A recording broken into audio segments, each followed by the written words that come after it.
पिछले एपिसोड में हमने देखा मैक्सी मनी मन कहता है मैंने सोचा था कि मैं किसी की तरह यूज नहीं किया जाऊंगा, लेकिन यह सब मेरी लेडी कैथिल के लिए है। देन हम नेक्स्ट सीन में कैथिल को चर्च में देखते हैं। वो प्रे करके बाहर आती है और सीरी की तरफ देखकर मैक्सी को याद करते हुए कहती है मैंने उसे हाल ही में क्यों नहीं देखा। इसमें एक नाइट कहता है आप किस बारे में बात कर रही है मैडम? तो कैथिल कहती है कुछ भी नहीं। फिर कैथिल वापस आती है और अपने फादर आंटी की बातें सुनते हैं, जिसमें कि उसकी आंटी बोलती है क्या वो फादर का गॉडसन है, जिसमें काउंट डॉबे कहते हैं हाँ जाहिर है यहाँ एक बहुत ही दूर के रिश्तेदार है जिन्होंने कम उम्र में ही अपने पेरेंट्स को खो दिया था, इसलिए मुझे लगता है कि वे अन्य कोऑर्डिनेट की तरह कठिन नहीं होगा। उनका कहना है कि उन्हें हर्ष डॉबे की फेम के अलावा किसी शर्त की जरूरत नहीं है, वहाँ वे इस टाइम पे स्टेट में ही है। तभी वहाँ पे मैक्सी आता है और कैथिल से कहता है लेडी कैथिल आपसे मिलकर अच्छा लगा, मैं मैक्सियो में यहाँ पे शादी के लिए आपका हाथ मांगने के लिए आया हूँ। फिर हम एक फ्लैशबैक में कैथिल में देखते हैं मैक्सी का फादर उससे कहता है आपने भी क्या कहा, आप शादी करना चाहते हैं? और फिर हंसने लगता है। इसके बाद फिर से वही फादर कहते हैं तुमने मेरी बातों को हमेशा हल्के में लिया, तो अचानक ही तुम्हारे मन में ये क्या आ गया है? इसमें मैक्सी कहता है प्लीज यहाँ अगर शादी आपके थ्रू नहीं होगा तो यहाँ अनअचीवेबल हो जाएगा। तो फादर मनी मन कहते हैं यहाँ बहुत ही आश्चर्य की बात है, यदि यहाँ फैक्टर न होता कि मैं ओरेगन के निकटतम सीमा पर एक मॉन्ग बनने के लिए किसी भी बेटे की खोज ना किया था तो मुझे उस जैसा लड़का कभी नहीं मिलता। अन्य वेश्यों ने अपने नाजायज बच्चों को मुझ पर थोपने के लिए कितना प्रयास किया, लेकिन केवल मार्कोस की मॉम जो हेड बिजनेस की बेटी थी उसने अपने बेटों को पूरी तरह से छुपाया। मुझे नहीं पता कि वो अपनी मॉम से कैसी बातें सुनकर भरा हुआ, लेकिन वो अभी भी मेरे लिए दुश्मनी रखता है और फिर भी वो मुझसे शादी कराने के लिए एक एहसान मांगने की हद तक जा रहा है। और वो कहता है जब आप शादी कर रहे हो तो आपको मेरी सपोर्ट की जरूरत होगी। क्या आप किसी कुलीन फैमिली में रहने वाले दामाद बनने की कोशिश कर रहे हैं? यहाँ सुन मैक्सी चौंक जाता है और फादर कहते हैं हाँ जैसा कि मैंने सोचा था आप ज्यादा ही महत्वाकांक्षी है। मैं सोच ही रहा था कि आपको हर्ष डॉबे की लेडी में इतनी गहरी दिलचस्पी क्यों थी? क्या यहाँ इसलिए था क्योंकि आप इसके पीछे थे या फिर यहाँ इसलिए है क्योंकि आप प्यार में हैं? यहाँ सुन मैक्सी शर्माने लगता है। मुझे नहीं पता कि आपके मन में ऐसे पैथेटिक फीलिंग कैसे आई, लेकिन यह सच में अच्छा है। हर्ष डॉबे साथ ही हर्ष ब्लेसफोर्ड वहाँ पहले प्रिंस गोटियर को फॉलो और उन्हें प्रोटेक्ट करते हैं। ऐसा कोई एग्जाम्पल है जिसका मैं उन्हें यूज कर सकता हूँ? जब टाइम आएगा मैं आपको बताऊंगा कि हर्ष डॉबे पर कंट्रोल कैसे किया जाए। इसमें मैक्सी कहता है मैं आपके टीचिंग का वेट करूंगा फादर। फिर हम फ्लैशबैक से वापस आ जाते हैं और देखते हैं कि कैथिल की आंटिया कहती है क्या आपको मंगेतर मिल गया? तो काउंट कहता है हाँ बहनों वो बहुत ही दूर का रिश्तेदार है जो फादर का गॉडसन है, क्योंकि वह एक बिजनेस फैमिली से है इसलिए वह अपनी छोटी सी एज के बावजूद व्यापारी में अच्छा है। वह इस टाइम में ही स्टेट में आया है। फिर हम मैक्सी को देखते हैं। मैक्सी विंडो के गिलास में खुद को देखते हैं बालों को ठीक करने लगता है और वो देखता है कि कैथिल वहाँ पे आ चुकी है। कैथिल को अंदर आते हुए देख मैक्सी दौड़ते हुए कैथिल के पास जाता है और वो उससे कहता है आपसे मिलकर अच्छा लगा, मैं मैक्सी हूँ, मैं आपसे शादी के लिए हाथ मांगने आया हूँ। फिर वो मनी मन कहता है यह बुरा था, ऐसा इसलिए है शायद क्योंकि मैंने उसे काफी टाइम तक नहीं देखा है। ऐसा लग रहा है जैसे मेरा दिल फटने वाला है। वो मेरे दिल की धड़कन नहीं सुन सकती है ना? मैंने सुना था कि उसे अपने बालों को काटने के अलावा कोई भी चॉइस नहीं था, लेकिन बहुत छोटे बालों में भी अच्छी लग रही है। मुझे हैरानी हो रही है कि क्या वो मुझे पहचान पाएगी कि मैं ही वो लड़का था जो सड़क पर कबाड़ बेचता था। फिर कैथिल मैक्सी की ओर देखती है और शॉक्ड होकर वहाँ से जाने लगती है, जिसे देख मैक्सी भी शॉक्ड हो जाता है और चिल्लाते हुए कहता है माई लेडी। फिर कैथिल मनी मन कहती है मुझे अंदाजा नहीं था कि मैं कितनी हैरान थी, क्योंकि अब तक कोई भी पर्सन पर्सनली अपने प्रपोजल को लेकर आने के लिए तैयार नहीं हुआ है। मैंने आपको पिछली बार भी कहा था है ना, मैक्सी की आंखें काफी तेज है। अब मुझे पता है कि मैं कैसा महसूस कर रही थी, लेकिन उस टाइम मैं उलझन में थी। उसे पता लगाना मुश्किल था कि मैं कैसा महसूस कर रही थी। उन इंटेलिजेंट आंखों के कारण जो सब कुछ भेदती हुई दिखाई देती है। मैं केवल इतना जानती थी कि मुझे वहाँ से तुरंत निकल जाना होगा। इसके बाद मैक्सी काउंट डॉबे के पास जाता है तो काउंट डॉबे हंसते हुए कहता है सगाई करने वालों के लिए शादी होने तक एक दूसरे से दूर रहना आम बात है। वह काफी शर्मीली बच्ची है। इसमें मैक्सी कहता है मैं माफी चाहता हूँ क्योंकि मैं खुद से ही आगे निकल गया। तो काउंट डॉबे कहता है जब मैं छोटा था तो मेरी वाइफ की फैमिली और मेरी फैमिली काफी गरीब थी। इसके कारण से हमने एक दूसरे को जानने और यादें को साझा करने के लिए काफी टाइम बिताया। शायद यही कारण था कि हम एक दूसरे को और भी अधिक प्यार करते थे। मेरी वाइफ के डेथ के तुरंत ही बाद कैथिल के सबसे पुराने साथी और उसकी मैड ने भी काम छोड़ दिया। फिर भी हर्ष डॉबे ने कैथिल को अपना सब कुछ दे दिया। मुझे ऐसा लगता है कि हमने उससे सब कुछ छीन लिया था। मैं जानता हूँ कि आपने बहुत सारे प्रॉमिस किए हैं, लेकिन मैं आपसे ज्यादा एक्सपेक्ट नहीं कर सकता। लेकिन क्या आप हर दिन उससे मिलने के लिए नहीं आएंगे और फेस्टिवल तक मेरी बेटी से मुझसे बातचीत नहीं करेंगे। अब आप हमारी फैमिली, आपको कैथिल के रेस्ट लाइफ के लिए उसका सबसे अच्छा दोस्त बनना होगा। तो मैक्सी कहता है थैंक यू मुझे टीच करने के लिए फादर। देन हम नेक्स्ट सीन में देखते हैं मैक्सी राय की बातों को याद करता है और मन ही मन कहता है यहाँ मेरी उम्मीद से ज्यादा अच्छी पोजीशन है हर्ष दुबे का लिव इन दामाद। एक फैमिली जो एक लेडी के लिए था, लेकिन मेरे लिए ऐसे फॉर्च्यून को प्राप्त करना कठिन है। मुझे लगता है कि वो मुझे नहीं जानती। वो सच में सरप्राइज लग रही थी। जब मैं उससे कल मिलने जाऊँ तो मुझे कुछ फूल खरीदने चाहिए। देन वो नेक्स्ट डे उससे मिलने के लिए जाता है और उसकी एक मेड से बात होती है और वो कहता है माफ करना आपने क्या किया। फिर वो मेड बोलती है मुझे भी माफ करना, लेकिन यह माई लेडी है। फिर हम कैथिल को देखते हैं जो कि रोती है, कहती है फादर प्लीज क्या हम ऐसा नहीं कर सकते, क्या मैं शादी तक उससे ना मिल सकूं। तो कौन कहता है कैथिल क्या वो तुम्हें पसंद नहीं है उसकी पोजीशन, अगर आपको यहाँ सगाई नहीं करनी है तो हम आपको मजबूर नहीं करेंगे। तो कैथिल कहते हैं नहीं ऐसा नहीं है, मैं बस वहाँ तब मिलना चाहती हूँ जब मैं अपने बालों को थोड़ा बढ़ा लूँ। यहाँ सुन से भी चौंक जाते हैं। फिर हम पहले सीन में देखते हैं मोहम्मद मैक्सी से कहती है मैं माफी चाहती हूँ, लेकिन आज लेडी की तबीयत थोड़ी खराब है, इसलिए मुझे विश्वास है कि वो आपको नहीं देख पाएगी। यहाँ सुन मैक्सी उदास हो जाता है और फिर वहाँ बुके मेट को देखते हुए कहता है प्लीज उससे कहना कि मैंने उसे हेलो कहा है। यहाँ कहकर मैक्सी वहाँ से चले जाता है और कैथिल मन ही मन कहती है मैक्सी हर रोज मुझसे इसी तरह मिलने आता था, बहुत 7 बार मेरे से मिलने के लिए अनेबल होने के कारण वापस लौट गया और इसी तरह मेरे पास 7 अलग अलग तरीके बुके भेजे गए। फिर कैथिल एक रोज को निकालती है और ऐसे सूंघने लगती है और हम दूसरी ओर देखते हैं कैथिल की आंट मैक्सी से कहती है ओह तुम हो। तो मैक्सी मन ही मन कहता है ओह तीसरी आंट। तो कैथिल की आंट कहती है ऐसा लगता है कि तुमने आज भी अपना टाइम बर्बाद किया। तो मैक्सी कहता है हाँ। फिर वो आंट कहती है क्या आप हमेशा से ऐसे ही मेहनती थे, आप बहुत ही एक्सीलेंट स्टूडेंट है। तो मैक्सी मन ही मन कहता है क्या वो कहना चाहती है। फिर कैथिल की आंट कहती है अंदर आइए और मेरे साथ चाय पीजिए। फिर वो दोनों चाय पीने के लिए एक जगह बैठते हैं। तो कैथिल की आंट मैक्सी को चाय ऑफर करते हुए कहती है आप हर रोज उससे मिलने के लिए जाते हैं क्योंकि कैथिल के फादर कान दोबे ने आपसे ऐसा कहा था है ना, लेकिन आप उनसे मिलना बंद कर दीजिए। यहाँ सुन मैक्सी चौंक जाता है और वो कहता है ऐसा लगता है कि वो मुझसे बच रही है जैसा कि मैंने सोचा था।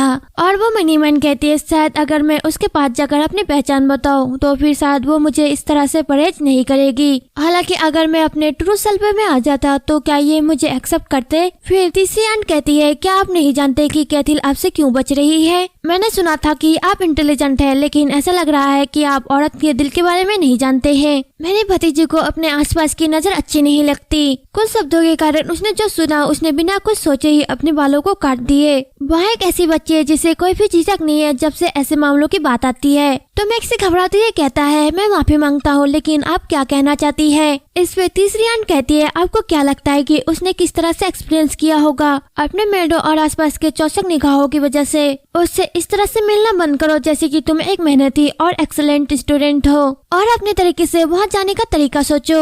इसके बाद हम दूसरे सीन में देखते हैं तीसरी आंट कहती है आपको नहीं पता कि आजकल के बच्चे बहुत ही मूर्ख हैं। फिर उसकी दूसरी आंट कहती है कि आपको नहीं लगता कि आप बहुत ही खुली विचारों वाली है बहन। इस पे और एक आंट कहती है बहनों अगर कैथिल ऐसा नहीं करती तो वो वर्ल्ड को कैसे एक्सपीरियंस करती, शादी से पहले उसे कुछ मौज मस्ती करनी चाहिए। इस पे फिर तीसरी आंट कहती है मुझ पर भरोसा करो क्योंकि वो भतीजी फैमिली में सबसे ज्यादा मुझसे मिलती है। तो दूसरी आंट कहती है आप ठीक कह रहे हैं, वहाँ कैथिल से भी ज्यादा एक्सपीरियंस था क्योंकि जब कांडोबे का जन्म भी नहीं हुआ था। इस पे फिर पहली आंट कहती है लेकिन हमारे प्यारे दामाद ऐसा लगता है कि उसने चाय का एक भी घूंट नहीं पिया। तो तीसरी आंट कहती है शायद यहाँ इसलिए क्योंकि बहुत घबराया हुआ था, लेकिन उसने चाय को बिल्कुल भी नहीं छुआ। फिर हम मैक्सी को देखते हैं जो कि तीसरी आंट की बातों के बारे में सोच रहा होता है और मन ही मन कहता है सही, अगर वो मुझे नापसंद करती तो हमारी सगाई तोड़ने की बात कही जाती। चिंता मत करो मार्कोस, वहाँ अभी भी आपके मंगेतर है। अपने तरीके से उससे मिलने के बारे में सोचे, बस अपना तरीका। फिर हम नेक्स्ट सीन में रात का टाइम देखते हैं। कैथिल अपने रूम में बैठकर मन ही मन सोचती है मैं सोच रही हूँ शादी तक अपने बाल कितने बड़ा रहना चाहिए, लंबे बालों में स्टाइल करना बेहतर होगा। और तभी उसे उन लेडीजों की बातें याद आ जाती है जिन्होंने कहा था उसके बाल कितने लाल और भड़कीले हैं। यहाँ सुन कैथिल रोने लगती है और मन ही मन कहती है मुझे हैरानी हो रही है कि मैं ऐसा क्यों दिखती हूँ।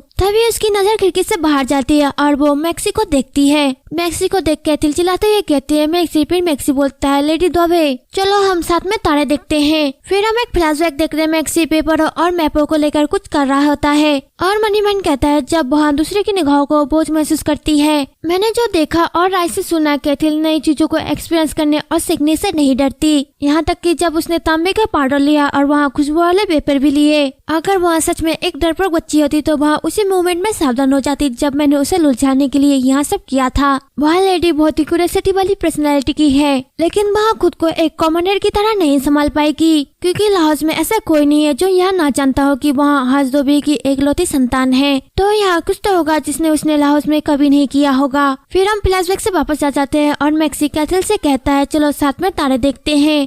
इस पे कैथल कहती है आप अभी यहाँ पे क्या कर रहे हैं, यहाँ खतरनाक है, अभी नीचे उतरे। तो मैक्सी कहता है अगर आप मुझसे कल मिलने का वादा करते हैं तो मैं तुरंत ही नीचे उतर जाऊंगा। तो कैथल कहती है अच्छा। फिर मैक्सी कहता है प्लीज गलतफहमी ना पाले, मैंने ऐसी बातें आपको शर्मिंदा करने के लिए नहीं कहा था। अगर आप मेरे साथ जुड़ना नहीं चाहते तो मैं यहाँ से जा सकता हूँ। हालांकि आप अभी तक नहीं जानते हैं कि मैं किस तरह का पर्सन हूँ। क्या आप मुझे एक्सेप्ट करने से पहले एक मौका दे सकते हैं? और वो मन ही मन कहता है अगर मुझे एक चांस मिला तो क्या मैं उस मैटर को यूज करके लेडी कैथल की दिल को खोल सकूंगा। फिर कैथल कहती है क्यों सितारे ही क्यों। इसमें मैक्सी कहता है क्या आप जानते हैं विक्टर फर्स्ट ने 228 साल पहले राजधानी को बदलकर लाहौस कर दी थी। उस टाइम लाहौस के पश्चिम में एक काला तारा गिरा। सभी क्वीन लोग उसे अशुभ मानते थे और उससे डरने लगे। लेकिन आपको क्या लगता है कि विक्टर फर्स्ट ने उस टाइम क्या किया? तो कैथल कहते हैं मुझे नहीं पता। फिर मैक्सी कहता है उन्होंने कुलीनों के टेंशन को नजरअंदाज कर दिया और लाहौस के पश्चिम में गिरे हुए तारे की जांच करना शुरू कर दिया। और ऐसा प्रतीत हुआ कि वहाँ पे एक बहुत बड़ी सोने की खान छुपी हुई थी और यहाँ महाद्वीप का सबसे धनी राष्ट्र बन गया। 76 साल बाद वही लाल तारा लाहौस के पश्चिम में आकर गिरा। उस साल से ब्रांड में परेशान करने वाली महामारी अचानक से गायब हो गई और फिर 76 साल बीत गए। आपको क्या लगता है कि इस बार क्या हुआ? यहाँ सुन कैथल कैलकुलेट करने लगती है और मन ही मन कहती है क्या 76 साल बीत गए? और वो कहती है अगर आपका मतलब 76 साल पहले से तो फिर यहाँ हेरेंद्र थर्ड का घटना है। तो यहाँ वह घटना है जब हेरेंद्र थर्ड ने बिना किसी रक्तपात के डचेस द कैथेड्रल में विजय प्राप्त की थी। फिर मैक्सी कहता है पास्ट में धूमकेतु को या तो शुभ या फिर अशुभ माना जाता था, लेकिन मॉडर्न साइंस के कारण यहाँ पता चला कि हर 76 साल में एक बार एक लाल तारा पश्चिम की ओर गिरता है। चलो उस तारे को देखने चलते हैं। यहाँ सुन कैथल आसमान की तरफ देखने लगती है। फिर यंग कैथल कहती है उस टाइम हमारी बातचीत जारी रही। मैं अपने नाइट गन और अपने बालों के बारे में भूल गई जो हवा से झड़ गए थे और यहाँ फैक्ट भी था कि वो पेड़ को पकड़े हुए था। फिर कैथल स्माइल करते हुए कहती है जल्दी करो और नीचे उतरो प्लीज, कल मुझे बताना कि तारा कब दिखेगा। फिर कैथल अपनी स्टोरी कहते हैं कुछ दिनों के बाद हमने द फॉलिंग स्टार की फिल्म देखी। मैं, मैक्सी, मेरी मेड और मेरी गार्ड, हम 4। मैक्सी बहुत ही टेंशन में था क्योंकि आसमान में बहुत सारे बादल छुपे हुए थे, लेकिन भगवान का शुक्र है कि हम धूमकेतु को देख पाए। उस दिन मुझे टूटे तारों के नीचे कंफर्ट महसूस हुआ और यहाँ राहत की बात थी कि यहाँ पर्सन मेरा मंगेतर था। यहाँ सच में राहत की बात थी कि मैं अपना रेस्ट लाइफ इस पर्सन के साथ जी पाऊंगी। और इस तरह जब हम दोनों एक दूसरे को जान गए अगले बसंत में हमारी शादी हो गई। फिर हम नेक्स्ट सीन में देखते हैं कैथल मैक्सी से कहती है ओह डियर, मुझे पता ही नहीं चला कि यहाँ इतना छोटा हो गया। आपके हाथ इतने मिचोर लगते हैं कि मुझे फील हुआ कि आप और ग्रो नहीं करोगे। तो मैक्सी कैथल का हाथ पकड़ते हुए कहता है आप जैसे है ठीक है कैथल, आप जैसी है बहुत ही ब्यूटीफुल है। तो कैथल मनी मन कहती है क्या मैक्सी की आवाज हमेशा से इतनी ही गहरी थी? और वो कहती है अरे जब मैं छोटी थी तब मेरी मॉम मेरे बिस्तर पर एक सुंदर कपड़ा छोड़ देती थी। वह देखती थी कि वह कपड़ा कितना छोटा हो जाता है। आपका क्या कहना है इस पे मैक्सी? और फिर वो मनी मन कहते हैं जैसे जैसे हम बड़े होते गए मैंने एक बात नोटिस की। मैक्सी ने कभी भी अपने बचपन के बारे में किसी को नहीं बताया था। मेरा हस्बैंड वहाँ मुझसे कुछ छुपा रहा था। फिर हम अर्नो डेची अर्नो कैस्टल में देखते हैं। बियांका वहाँ लेटर पढ़ते हुए एलेक को सुनाती है तो एलेक यहाँ सुनते सुनते ही सो जाता है। उस लेटर को पढ़ते हुए बियांका को एक पेपर नहीं मिलता है तो बियांका कहती है नेक्स्ट पेज। और वह एलेक की वजह से ज्यादा चिल्ला भी नहीं पाती है। तभी भाभी इवोन आती है और कहती है मेरा मानना है कि अगला पेज नहीं है, यहाँ से लास्ट पेज होगा। तो बियांका एलेक को इवोन को देती है और कहती है कैथल लिखने में इतनी अच्छी क्यों है, यहाँ सब अच्छा हो रहा था। तो इवोन कहती है जब मैं इसे उसके कमरे तक छोड़ दूंगी क्या मैं मोमबत्तियों को बुझा दूं मैडम? तो बियांका कहती है नहीं, क्योंकि आप एलेक को ले जा रहे हैं इसलिए मुझे इसे और अधिक ध्यान से पढ़ने का टाइम आ गया है। फिर इवोन वहाँ से चली जाती है और बियांका बिस्तर पर लेटे उसे पढ़ने लगती है। तभी वहाँ पे जेचरी आता है तो बियांका कहती है इवोन। तो जेचरी बियांका के पास आता है और कहता है कि आपकी मेड ही एकमात्र है जिसे आप ढूंढते रहते हैं। इस पे बियांका कहती है मान लीजिए मैं किसी और का नाम लेने के बाद आपका असंतुष्ट चेहरा देखना चाहती थी। फिर वो दोनों किस करते हैं और जेचरी अपने सर को खोलने लगता है। तो बियांका चिल्लाती हुई कहती है हाँ रुक जाइए, मुझे अभी भी कुछ काम करना है, मैं इसे जल्दी ही खत्म कर लूंगी। तो जेचरी कहता है यहाँ सोचना कि इवोन का अलावा भी कोई है जो हमारे बीच दखल डाल रहा है। इस पे बियांका कहती है यहाँ मत भूलिए कि आपकी एनर्जेटिक डॉटर ने ही हमारी रातों को खराब कर दिया है। वहाँ प्यार प्यार से बड़े हो रही है, ठीक वैसे जैसे कि हमने प्लान बनाया था।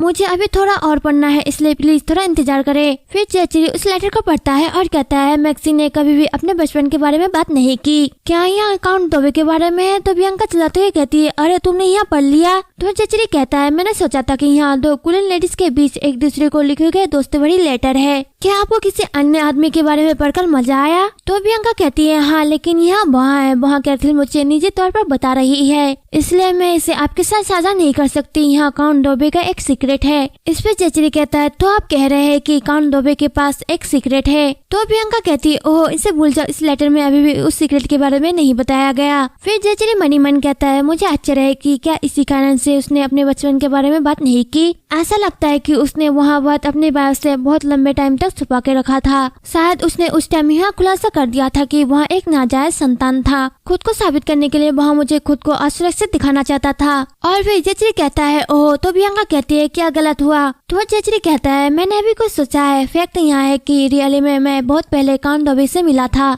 ऐसा लगता है कि मैं उनसे कांटेक्ट नहीं कर पाया क्योंकि यहाँ एक अनएक्सपेक्टेड मीटिंग थी। फिर चेचरी बियांका की आंखों की तरफ देखता है और हम एक फ्लैशबैक में उसी पेंडेंट को देखते हैं जिसे चेचरी देखता है और खरीदने के बारे में सोचता है। उसी टाइम वहाँ पे मैक्सी आता है और वो कहता है, मैंने सुना है कि कुलीन लेडीजों को किसी पेंडेंट के वैल्यू को जानने में काफी टाइम लगता है। यहाँ एक फैक्ट है कि किसी पर्सन के लिए उपयुक्त पेंडेंट को चुनना बहुत ही कठिन होगा। यहाँ सभी एक्सेलेंट ज्वेलरी है और यहाँ पेरिलोड काफी बड़ा है। स्पेशली ऐसे निर्दोष मोती सजावट के लिए यूज किए जाते हैं। मैं गारंटी देता हूँ कि यहाँ लाश के सबसे हाई ज्वेलरी में से सबसे एक्सेलेंट होगा। तो चेचरी कहता है, सलाह देने के लिए थैंक यू, लेकिन इसका वैल्यू इम्पोर्टेंट है, भले ही इसका यूज किया जाए या ना। फिर वो बियांका के बारे में सोचते हैं। उस शॉपकीपर से बोलता है, मैं इसे चुनता हूँ। फिर चेचरी उस शॉप से चले जाता है। इसके बाद मैक्सी काउंट दोबे से पूछता है, जाहिर है वहाँ चेचरी दा ऑनर है। इस लड़ाई के बाद उसे काउंट का टाइटल मिला। अगर मैं उसका नाम नहीं सुना होता तो मुझे यहाँ भी पता नहीं चलता कि वहाँ काउंट ऑनर है। इसमें मैक्स कहता है, ऐसा लगता है कि उसको खुद को यहाँ प्रकट करने का कोई भी इरादा नहीं था, फिर भी उसे यहाँ टाइटल केवल उसके टैलेंट के कारण ही दी गई। वहाँ बहुत ही जिद्दी है, लेकिन वह अमल और उसके अंदर मैनर्स भी है। तो काउंट दोबे कहता है, यहाँ देख कर कि मेरा खुद का दामाद उसकी इतनी तारीफ करता है। यहाँ क्लियर है कि हाउस ब्लेसफोर्ड का स्टैंडर्ड काफी ऊंचा है। तो मैक्सी मनी मन कहता है, कुल मिलाकर वहाँ बहुत ही अच्छे दामाद है। अगर ब्लेसफोर्ड थोड़ा कदम पीछे होता और दोबे फैमिली थोड़ी और मेहनती होती, तब उस जैसे किसी आदमी को कैथिल का हस्बैंड बनाया गया होता। शायद यहाँ कैथिल के लिए बेहतर होता, मुझ जैसे दोषपूर्वक आदमी से बेहतर। फिर मैक्सी घर जाता है और बेड पर सोते हुए कहता है, मुझे क्या करना चाहिए? क्या यहाँ सही रहेगा मेरे जैसे किसी व्यक्ति को कैथिल के साथ रहना? फिर हम एक बैक स्टोरी देखते हैं जहाँ पे मैक्सी अपने फादर से मिलता है। क्या तुम अभी भी उस पुराने घर का रखरखाव कर रहे हो? तुम अपने प्रयासों को बर्बाद क्यों कर रहे हो? तो मैक्सी बोलता है, मैं वहाँ घर कभी नहीं बेचूंगा क्योंकि यह एक ऐसी जगह है जो मुझे अपने दम पर मिली है, उन लोगों की मदद के बिना जिन्होंने मुझे जन्म दिया है। इस पे उसका फादर कहता है, ऐसा लगता है कि मानो आप मेरे कारण ही आपके आरामदायक शादीशुदा जीवन को एंजॉय कर रहे हैं, लेकिन आप हाउस दोबे को सेकंड प्लेस के साइड दिलाने के लिए नहीं भूलेंगे, है ना? और आप ऐसी माफी वाली बातें भी नहीं कहोगे अगर उन्हें आपको पहले ही यहाँ टाइटल दे दी होती। क्या इसलिए आपकी वाइफ अभी भी प्रेग्नेंट नहीं है? आपकी शादी में काफी टाइम हो गया है, लेकिन बच्चे के बारे में कोई भी खबर नहीं है। अगर आपके पास कोई बच्चा होता तो आप हाउस फैमिली के स्वामी और उसके टाइटल को भी प्राप्त कर चुके होते। क्या आप जानते हैं कि एक अरेंज मैरिज में बच्चे का होना कितना इम्पोर्टेंट है? क्योंकि वे दाव लगाने के लिए एक अच्छा हाथ बन सकता है। यहाँ अच्छा होगा अगर आपकी वाइफ बड़े होने से पहले ही आपको 3 बच्चे दे दे। तो मैक्सी हंसते हुए कहता है, वह लेडी बिल्कुल सही थी। उसने कहा था कि मैं तो बस एक टूल था जिसकी वजह से वो आपसे प्यार पा सकती थी। तो उसका फादर बोलता है, क्या? फिर मैक्सी कहता है, बच्चे के बारे में क्या सिर्फ इसलिए इसे नहीं माना जा सकता क्योंकि एक आदमी इसे चाहता है? हालांकि आपको पता नहीं होगा कि आपने अपना सारा टाइम अपने हाथ को बढ़ाने की कोशिश में बिताया। आप कभी भी प्रेग्नेंट नहीं हुए हैं और न ही किसी बच्चे को कभी जन्म दिया है। मैं जल्द ही अपने टाइटल पर ध्यान दूंगा, इसलिए आपको मेरी देखभाल करने के लिए यहाँ आने की जरूरत नहीं है। प्लीज अपने रास्ते चले जाइए। तो उसका फादर बोलता है, आपकी मॉम की पिछले महीने ही डेथ हो गई है। यहाँ सुन मैक्सी चौंक जाता है और कहता है, क्यों? आप अभी यहाँ मुझे क्यों बता रहे हैं? तो उसके फादर कहते हैं, अगर आपको यहाँ पहले पता चल जाता तो आप क्या करते? जब आप उसके बेटे के रूप में सब कुछ कर सकते थे तो आपको बेबच्चा परिचय करने का कोई भी मतलब नहीं था। उसके लिए बस एक फ्यूनरल करना था। आखिरकार अब आपके लाइफ में उसकी कोई भी जरूरत नहीं है। आपके फादर ने जो आपके प्रति महान उदारता दिखाई है उसके प्रति आभार प्रकट करने के लिए अभी भी देर नहीं हुई है। फिर हम नेक्स्ट सीन में देखते हैं मैक्सी कैथिल के घर के सामने गिरा हुआ होता है। तो कैथिल बाहर आती है और मैक्सी से कहती है, मैक्सी तुम्हें क्या हुआ है? तुम यहाँ पे क्यों हो? फिर वो मैक्सी के गालों में हाथ लगाती है और कहती है, मैक्सी क्या गलत हुआ है? तुम्हें तो बहुत तेज बुखार है। तभी तभी हम एक फ्लैशबैक देखते हैं। कोई पर्सन चिल्ला तो ये कहता है, मैक्सी तुम जो सोच रहे हो यहाँ वैसा नहीं है। जिसे तुम फादर कहते हो वो बहुत ही बड़ा ठग है। उसने खुद को ऐसा दिखाया कि हम दोनों एक दूसरे से हमेशा प्यार करते रहेंगे, और वो चर्च का एक मेंबर होने के बावजूद भी मुझे सेड्यूस किया अपनी बातों से। यहाँ सुन मैक्सी हंसते हुए कहता है, तुमने तो कहा था कि पिछली बार तुमने उसे सेड्यूस किया था। फिर वो लेडी बोलती है, क्या तुम चुप रहोगे? वहाँ बल्कि मुझे नहीं, मेरे हस्बैंड के, मेरे फादर के बिजनेस के थ्रू मुझे चाहता था। यहाँ तक कि इस टाइम में भी उस चीज के पास तुम्हारे और भी भाई बहन हैं। उसने बाकी सब कुछ चूस लिया, इसलिए मैं उसे कभी भी नहीं दूंगी उसके बेटे को। और इसी टाइम हमें पता चलता है कि वहाँ लेडी मैक्सी की मॉम होती है। फिर हम नेक्स्ट सीन में देखते हैं, मैक्सी का फादर कहता है, मैं आपको बता सकता हूँ कि मैं आपकी मॉम से सच में प्यार करता था। हालांकि उस लेडी का मानना है कि वही पीड़ित रहती थी। मैं उसके चेहरे के गुस्से को क्लियरली महसूस कर सकता हूँ, क्योंकि हमारा बेटा जरूरत के चलते उसे छोड़कर मुझे ढूंढने के लिए आया था। और यहाँ एपिसोड यहीं पे खत्म हो जाता है। अगर आपको वीडियो पसंद आई हो तो लाइक और कमेंट करें। साथ ही मेरे चैनल को सब्सक्राइब करके बेल आइकन के बटन को भी दबा दे, ताकि आपको वीडियो की नोटिफिकेशन मिलती रहे।